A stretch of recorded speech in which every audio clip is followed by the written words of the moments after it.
This video contains spoilers for the manga Usogui up to the Protoporos arc. For this video, I would like viewers to share any insights they gained, what they learned, and any questions that remain. Your comments will help me understand what needs clearer explanation in the next videos and how to improve this series overall.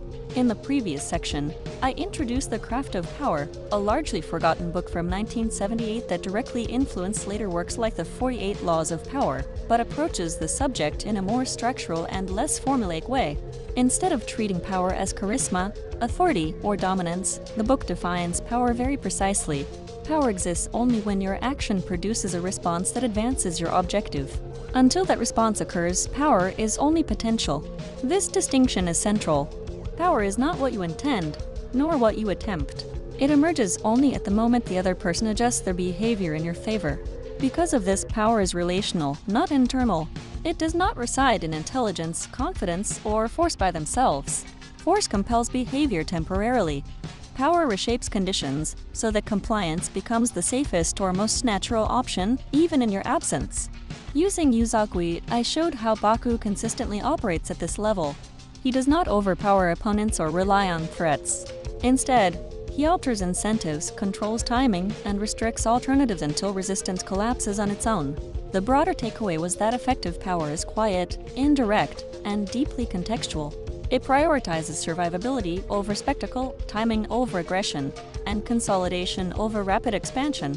Power grows not by constant action, but by shaping environments where others move in alignment without needing to be pushed. The section of this video is named Learning the Fundamentals, where its main teaching is to eliminate the fantasy of total control. Instead of asking how to become invulnerable, it asks a more uncomfortable question. Given that vulnerability is unavoidable, which weaknesses actually matter and which ones can be tolerated without collapse? From this point forward, power is treated not as an expansion of safety, but as the disciplined management of risk under conditions of permanent uncertainty. The more powerful you are, the more flaws you present for opponents to exploit. Power is not usually lost gradually. It can collapse through a single exposed vulnerability. You cannot eliminate all flaws. This is inherent to the structural nature of power. Your advantage, therefore, lies in identifying and eliminating critical weaknesses. Eliminating every weakness is not viable. You do not have the time, resources, or energy to address complexity across every domain. These domains are not clearly bounded. They are flexible, continuous, and bleed into one another. You must abandon any attachment to a feeling of safety. You do not have the luxury of that illusion. The more powerful you become, the more vulnerable you necessarily are. This is unavoidable.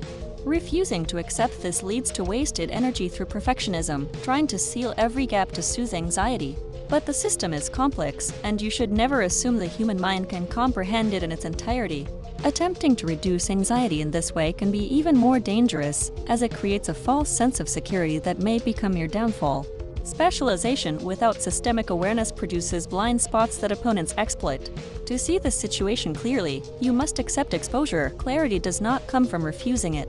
In the game Encirclement of the Four Gods, we see a clear example of a character being seduced by a sense of security. Ryuusei, the only slave who truly understood Baku's strategy for consistently winning the game, devised what he believed to be a certain win strategy. He coordinated his moves with a group so that each member chose a different option. Under this arrangement, the banker could never take the group's total money. Their worst possible outcome was a no-win, no-loss draw, while their best outcome was 3 wins and 1 loss. In a sequential game, this logic would guarantee long-term profit. The strategy appeared flawless and even worked against the slave champs, who lost all his money. However, Madarame Baku had other plans. After noticing that Ryuusei's group was betting only 50 bios each, Baku asked the referee what would happen if he failed to point his finger at the start of the round. The referee explained that this would result in a total loss, ending Baku's turn as banker. Baku then pointed out that, given how many bios he possessed, losing 200 to secure the remainder would be a trivial cost. This directly exposed a blind spot in Ryuusei's reasoning. When the round began, Baku pointed his finger. Ryuusei, momentarily distracted, chose the wrong move, resulting in an outcome of 3 losses for the group. Ryuusei interpreted the outcome as mere luck on Baku's part and reassured himself that his strategy remained perfect as long as he made no mistakes. Baku, however, immediately perceived the deeper consequences of the damage within the group. He noticed that Ryuusei was trying to preserve his bios instead of sharing the losses equally, justifying this behavior as a way to guarantee against betrayal. Baku recognized the opportunity at once, the classic stratagem of divide and conquer. He began targeting Ryuusei's moves so that most of the group's losses would fall on Ryuusei's bios.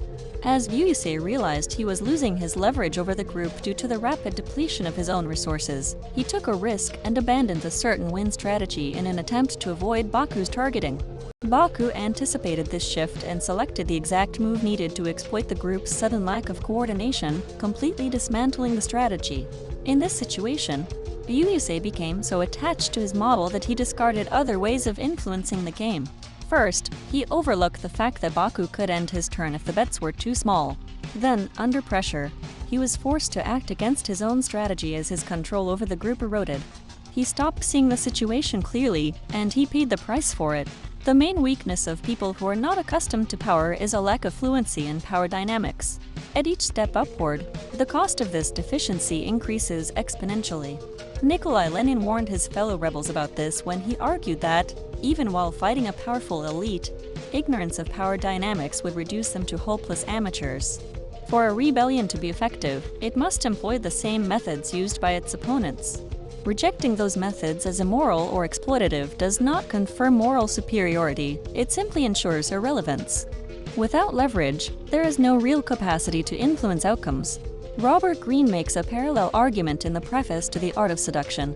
He notes that our tendency to treat romance as something magical and sacred, where outcomes simply happen, often disguises laziness. We are constantly searching for ways to avoid effort, and when we encounter narratives that promise rewards without work, we readily attach ourselves to them. Those who hold power understand this bias well and exploit it, not out of choice, but because their opponents are doing the same. It is not difficult to recognize amateurs of power. Their gestures are excessive. They rely on name-dropping, fabricated praise, and open requests for favors. These are not breaches of etiquette inside circles of power, they are signals. No one states it explicitly, but everyone notices. Dependency, insecurity, and lack of leverage are easy to detect. Power is communicated less by what you do than by what you refuse to do. This does not imply slackness. Power requires sustained pressure, not short bursts of effort. Attention to unglamorous details is essential in areas where disengagement can be fatal. Contrary to intuition, many power contests are decided by a single meeting or a single delayed response. This does not require obsessive control over every variable, but selective persistence in high-risk domains. Amateurs fear responsibility. They often distort situations by shifting blame onto others. Professionals do the opposite. They assume responsibility even for outcomes that are partially or entirely outside their control. They do this because they know they can absorb losses, and because taking responsibility strengthens resilience, allowing them to recover and return with greater force.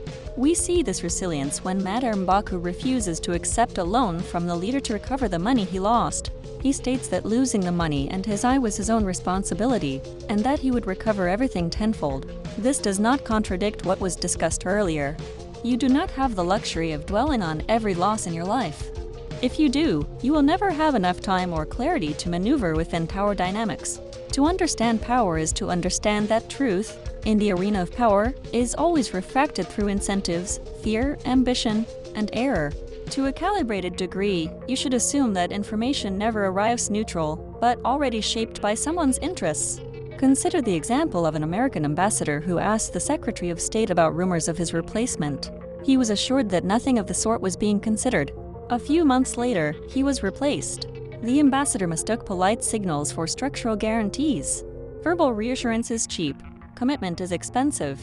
The lesson is not that everyone lies, but that statements must be weighed by the cost imposed on the speaker if they prove false. When that cost is low, suspicion is justified. The truth is that even when someone is speaking honestly, you still cannot fully rely on it because complex systems exceed individual comprehension.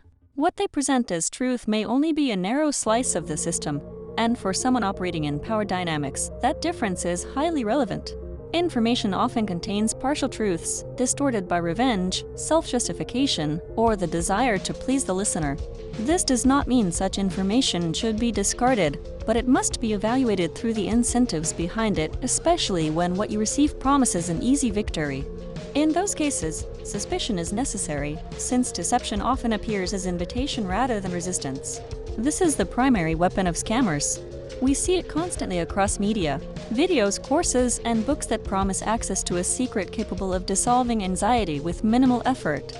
In these moments, the mind is hijacked by an ancient shortcut and judgment collapses. Usogui's Labyrinth arc illustrates this clearly. Yukiide lures victims into a Keikru labyrinth game played with pen and paper, which sanitizes the true stakes. The participants believe they are engaging in a risk-free exchange. They share a memory with Yukiide, who seeks to recover days lost during his coma, and if they win, they receive money. What they do not know is that they are actually betting their alibi for a specific date. Keikru then uses its influence to erase that alibi entirely, allowing the police to frame these individuals for crimes committed by elites who control the system. This cautiousness is not exclusive to those climbing the power ladder. It applies to all players in the field. Power is a permanently competitive arena. There is no position where you can suspend attention without consequence. Every power holder must actively defend their position. This is especially true when the boundaries of responsibility are ambiguous, because outcomes are then determined less by formal rules and more by adaptive maneuvering. In such zones, power accrues to those who can reinterpret roles, norms, and precedents faster than their opponents can contest them. This tactic is ancient and appears in the Chinese 36 stratagems as borrow a corpse to resurrect the soul, meaning the appropriation of old methods, institutions, or ideologies for new purposes.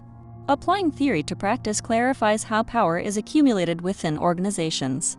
One path is vertical promotion, where you rise by formally advancing into higher status and gaining authority over more people. This is not about passively waiting for superiors to decide your promotion, but about creating conditions in which your promotion becomes necessary. That requires visible initiative without social clumsiness. You must signal your interest to your superior in advance with the appropriate restraint for the context. When vertical advancement becomes limited, expansion must occur laterally, increasing functional scope without formal authority. This can be done by incrementally exploiting unclaimed resources and producing measurable results. If successful, these results become indispensable to the organization, and removing your responsibilities becomes costlier than accepting your expanded role. Acquiring power is not a passive process. It does not arise from recognition of good work alone. Formal advancement is granted only by those who already control the gates. These figures are Kingmakers, defined by their ability to accelerate or stall trajectories. You must identify who the Kingmakers are within an organization or group and display calibrated loyalty toward them. Excessive eagerness reads as desperation. Even if your immediate boss is not a Kingmaker, he can still function as a local veto point. So neglecting your relationship with superiors is a mistake. To shape your boss's perception, you must appear essential but not threatening within the organization. As Robert Greene's first law of power states, never outshine the master. At least in the early stages, you cannot appear as someone who could replace him. Madarame Baku clearly understands this logic. We know he deliberately lost the first surpassing the leader match, though the manga never explicitly states why. A plausible interpretation is that, given the resources and influence he controlled at the time, winning would not have allowed him to achieve his true objective. In this sense, Keikru functions as a kingmaker, and Baku's relationship with the organization could not be threatened. Even if he had won, he would not have gained the level of influence required, and from his position at that moment, he could not safely expand further. By choosing to lose, he avoided appearing dangerous to Keikru until he was ready. Even as a genius, Baku understands that he is not omniscient, and he avoids taking purposeless risks simply to remain in the game. If you have just entered a new organization, you must cultivate exposure. A willingness to take on low-level chores is often a profitable path. Simply doing your work anonymously and never standing out makes you appear non-essential. You should exploit opportunities to stand out in a flattering way, but without overcommitting to impress everyone. The objective is simple: make your absence costlier than your presence. At the same time, be cautious when dealing with superiors. Never assume you fully understand what is happening in their minds. In ancient China, headquarters cultivated this awareness in an environment where misjudgment could be fatal. Han Feitsu warned that misreading motives is deadly. If your boss values reputation and you appeal only to material gain, he will see you as lacking principles. If your boss values material gain and you appeal only to reputation, he will see you as impractical. If your boss desires material gain but publicly claims to care only about reputation, appealing to reputation will earn you polite approval but distance. Appealing to material gain will lead him to follow your advice quietly while denying you publicly. Your boss is not the only powerful actor. Often, you need others to achieve your objectives. For example, Baku needed Yakou to satisfy the requirement of referee number 0 in order to play surpassing the leader. To accomplish this, he had to understand Yakou's motivations and maintain a functional relationship with him, so as not to be eliminated prematurely. Early on, Baku recognized Yakou's potential to become referee number 0 and leveraged that relationship until Yakou was the one mediating the surpassing the leader match. We also remember the moment when Yakou threatened Baku's life in the car as discussed in the previous video. Baku understood the intent behind the threat. Yakou needed to test how far Baku was willing to go. Without that test, trust would not be established. The relationship between the gambler and the exclusive referee was essential for both. This illustrates how dense and complex the arena of power truly is. It is not enough to identify who holds power. You must maintain continuous accuracy in reading their motivations and adapt to their shifts. This demands a refined understanding of human nature. That refinement can never stop. When you have sufficient familiarity with a system inside an organization, you can begin to implement changes for your own benefit. This must be done subtly and with an appeal to the majority. You should not move directly against existing habits and customs, or at least not too openly. Custom should be treated as a form of law, and in many contexts a more dangerous one. Once a set of beliefs is widely accepted, it becomes consecrated. Opposition is no longer processed as disagreement, but as deviance. The hostility directed at those who challenge custom is often more visceral than that aimed at legal violators, because it feels like a threat to shared identity rather than to formal order. The less educated and poorer the community, the stronger the grip of custom tends to be. For this reason, you should never attack an institution's values while your advancement still depends on its approval. In many cases, it is safer to remain slightly behind the majority. The first person to voice doubt becomes the focal point of collective anxiety. To change custom, habits must be altered gradually until the old custom becomes obsolete. Witchcraft did not disappear because it was argued away, but because expanding knowledge eventually made it look ridiculous. A person of power must also maintain measurable efficiency, understood as an economy of effort in the service of power. The book breaks this down into 3 dimensions. First is change efficiency, measured by the ratio between the total change produced and the minimum change required to advance an objective. Uncontrolled change is a liability since it generates unintended consequences, drains resources, and invites counter-movements. Amateurs confuse noise, spectacle, and transgression with effectiveness, while professionals value minimal disturbance. Second is resource efficiency, which concerns the conservation and leverage of inputs such as attention, emotion, reputation, and opportunity. Waste arises from vague objectives, emotionally driven detours, and performative displays of ambition. Inefficiency forces repeated explanations and rework, which must be minimized. Third is command efficiency, which concerns the speed and reliability of compliance. Orders are effective only when subordinates perceive them as both feasible and legitimate. When this perception is absent, conditioning must come first through education, persuasion, or inducement. If a subordinate does not believe they can carry out a task, they may stall in overthinking rather than act. It is therefore the responsibility of the person in power to ensure clarity of intent and to verify that others believe they can execute it. Detecting imbalances and misunderstandings allows for empirical correction in subsequent moves, sharpening effectiveness over time. To guide your objectives correctly, you need to evaluate what works and what does not through empirical feedback. Otherwise, you are relying on luck and learning nothing from your mistakes. Power deteriorates silently when it is not actively monitored. If ego prevents you from reassessing your position, or if comfort dulls your attention, development stalls. Measurement is essential, but it must be handled carefully. A poorly chosen indicator of progress can derail your trajectory. Progress in complex systems cannot be captured by a single metric. It often requires multiple indicators and continuous testing of their reliability in order to understand where efficiency is actually being gained or lost. In the Tower of Karma arc, Keiku's leader, Souichi, directly negotiates with the Deputy Commissioner to maintain the broadcast hijack so that Baku's Karamite can be completed. He understands that if the government finds sufficient justification, or if the police appear incapable of managing the situation, a broadcast jammer could be deployed, ending the hijack before the Karamite is finished. Under pressure from the government, the police would likely escalate their response.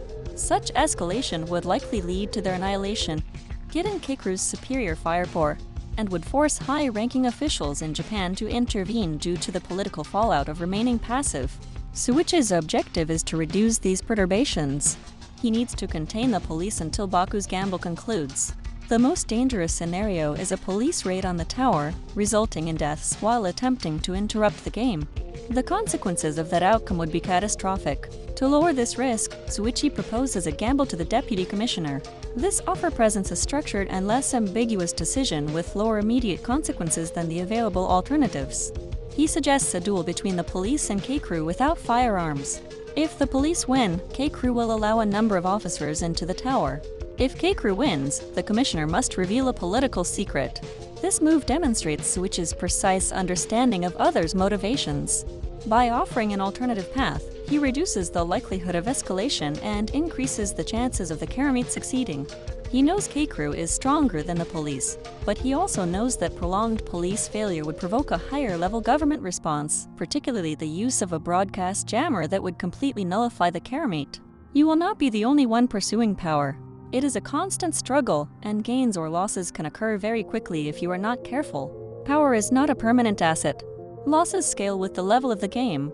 Dismissal at lower levels, reputational destruction at higher ones, and physical elimination at the apex. You will routinely be invited into power struggles by others on their own ascent. When people acquire some power, they often develop a vulnerability. The fear of being seen as a coward. This leads to imprudence, taking on unnecessary challenges like a fish drawn to bait. It is misdirected courage, where the goal is not to achieve an objective, but to avoid the stigma of backing down. To deal with such situations, you must deny others the arena they seek. Never play by their terms. Diffuse and de-escalate as early as possible. You must remain aware of when the basis of the game is being shifted and adjust your responses accordingly. It is common for personal conflicts to be reframed into class-based struggles, invoking race, sex, or religion to mark you as an enemy. In these cases, the person who changes the arena usually has superior ability within the new terms. This is precisely why you should never accept them. As Clausewitz observed, as the expenditure of force becomes so great that the political object is no longer of equal value, this object must be given up. Power follows an unforgiving accounting logic. Costs accumulate quietly, escalate unpredictably, and are often only fully visible at the end. In this video, we covered the Learning the Fundamentals section of the Craft of Power. We examined a wide range of concepts and observed how they operate through the characters in Usogui. To better calibrate future videos, I would like to know the key insights you took from this section. Your comments will help me identify what needs further clarification and how to improve the next entries in this series.